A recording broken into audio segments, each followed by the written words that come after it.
We all saw the amazing moment when Hamamat Montia hosted popular streamer Aisho Speed at her Shea Butter Museum in Ghana. Shortly after, she was officially appointed as Ghana's cultural ambassador for Shea Butter. Around the same time, Ghana signed a $90 million Danish-backed investment deal for a shea processing factory.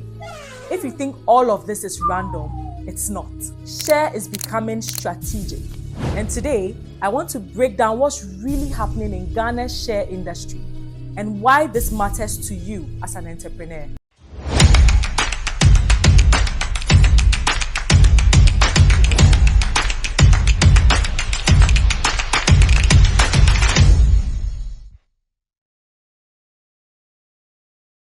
So if you are new here, my name is Blessing Ngozi Onkwe Hansen. I'm the CEO of Glam in Inches, a luxury hair brand operating in Ghana and expanding into Europe. And I also run a platform called The Business of Your Dreams, where I help entrepreneurs, especially those in the diaspora, to launch and scale sustainable businesses in Ghana. I live between Ghana and Denmark. So I see production on one side and I see consumption on the other side. I see what we export and I see what Europe imports. And that perspective is exactly why I want to talk about what's happening in Ghana's shea industry right now. So let's go. So before we even talk about billions of dollars, let's understand what shea actually is. Shea butter comes from the nuts of the shea tree, a tree that grows naturally across the savanna belt of West Africa. Countries like Ghana, Burkina Faso, Nigeria, Mali, this is where the shea tree lives. For generations, shea has been harvested and processed primarily by women in rural communities, especially in northern Ghana. Traditionally, it was used locally for cooking, moisturizing the skin, hair care, soap making, and traditional medicine. But today, shea is no longer just a local ingredient. It's a global industrial input. It is used in luxury skincare products, hair care formulations, pharmaceuticals, and even in the chocolate industry, where it's used as a cocoa butter equivalent. Now, here's where it becomes strategic. The global shea butter market today is estimated at roughly 2.5 billion US dollars. And depending on projections, it could grow anywhere to between 4 to 6 billion dollars within the next decade. This is not a small cottage industry. This is a multi-billion dollar global value chain. And Ghana is consistently among the top global producers of shea nuts and among the leading exporters of processed shea butter. The sector supports over 800,000 women in northern Ghana alone. So we are not small players in this industry. But here's the deeper question.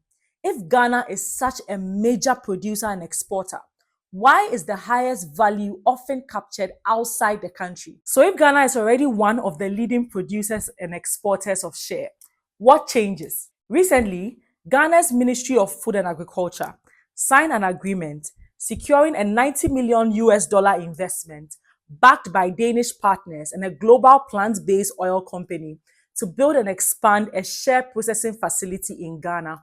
Now let's pause there. This is not a donation.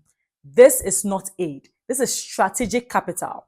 And strategic capital does not move randomly. When a European-backed investment of that size enters a processing industry, it means one thing. There is long-term demand, there is margin, and there is confidence in the supply chain. Because here's the real difference. Exporting raw shea nuts earns you commodity pricing. Processing shea into high-grade refined butter, that's higher margins. Turning it into derivatives used by global cosmetic manufacturers, even higher margins. And when refining happens closer to the source, value stays closer to the source. So what happens? Jobs will increase, technical skills will increase, infrastructure improves, supply chains deepen. Processing is where industries grow up. So the $90 million investment is not just about building a factory. It's about shifting Ghana slightly up the value chain, from raw exporter to industrial processor. And here's what I find interesting. Europe consumes massive volumes of natural cosmetic ingredients. Ghana produces massive volumes of shea. For decades, the space in between, refining, branding, scaling, has largely happened outside Africa. So when European capital comes into Ghana to process locally, it tells you something. It tells you that value addition at origin is no longer optional, it's becoming strategic. So now let's talk about something equally important, Hamamat Montia, because what she has done in this industry is not accidental. She's a 7th-generation Shea entrepreneur. That means it's not a trend for her, it is legacy. For generations, her family has been part of this value chain long before it became a global talking point. But here's where it gets interesting. She didn't just continue selling Shea. She built a Shea museum. She turned production into an experience. Something that many of us see as ordinary into something that can be visited, filmed, documented, and exported as culture. And then she hosted I Show Speed. Now let's think about that. This is one of the most watched content creators in the world. Millions of viewers, global attention. And what did they see? Not just Ghana, not just tourism. They saw Shea. That is not random exposure. That is cultural positioning. Then shortly after, she's officially appointed as Ghana's cultural ambassador for Shea Butter. Now, whether you agree with titles or not, what that signals is this. Shea is being elevated beyond a rural product. It is being framed as heritage, as identity, as a national asset. And when you combine cultural positioning with capital investment, you start to see a pattern. What's powerful about Hamamat's story is not just visibility. It's vertical integration. She sources, she processes, she brands, she sells directly to global customers. That is how generational industries build wealth, not just through harvesting, but through ownership across the chain. So here's the real question.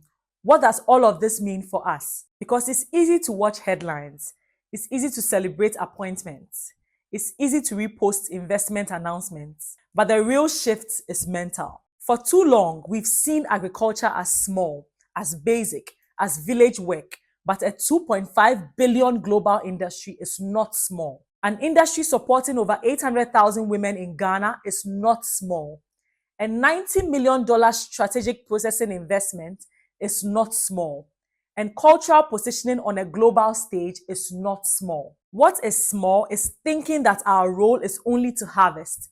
The real money in any commodity industry is not at the raw material stage. It's at the processing stage. It's at the branding stage. It's at the ownership stage. And this applies beyond Shea, cocoa, cashew, gold, even the hair industry.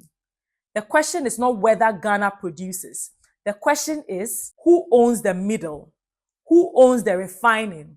Who owns the finished product?